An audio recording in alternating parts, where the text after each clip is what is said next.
பட்டை சேர்ப்போம். சீஸ் இருந்தால் சீஸும் சேர்த்தா நல்ல டேஸ்டாக இருக்கும். என்னோட சீஸ் இல்லை, அதனால நான் பட்டை சேர்ப்போம்.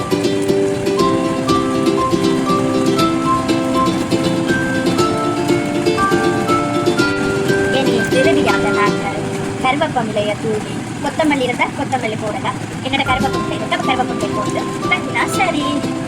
சுவையான பாஸ்தா ரெடி ஆயிட்டு. இதே மாதிரி நீங்களும் செய்து பாருங்க. இது வெஜ் பாஸ்தா. இப்போ நான் உங்களுக்கு செய்து காட்டினது வெஜ் பாஸ்தா, மரக்கறி பாஸ்தா. உங்களுக்கு மற்ற பாஸ்தா செய்து தரதுன்றாலும் எனக்கு கமெண்ட் பண்ணுங்க, நான் உங்களுக்கு செய்து தரேன். சுவையான பாஸ்தா ரெடி ஆயிடுச்சு. பார்த்தீங்களா, அடுப்பை நிப்பாட்டினாலும் எவ்வளவு ஹீட்டாக இருக்குண்டு. இதே மாதிரி நீங்களும் செய்து பார்த்துட்டு எப்படி இருக்குன்னு சொல்லுங்க. உங்களுக்கு தொடர்ந்து சமையல் காணொளிகள் வேண்டுமானால் என்னுடைய தமிழ் ஓரா வேர்ல்ட் யூடியூப் சேனலை சப்ஸ்கிரைப் பண்ணுங்க. அதில் போடுற சமையல் காணொளிகளை லைக் பண்ணுங்க. அந்த காணொளிகளுக்கு கமெண்ட் பண்ணுங்க, ஷேர் பண்ணுங்க. உங்களுக்கு என்ன சாப்பாடு வேணுமோ கமெண்ட் பண்ணுங்க, செய்து போடலாம்.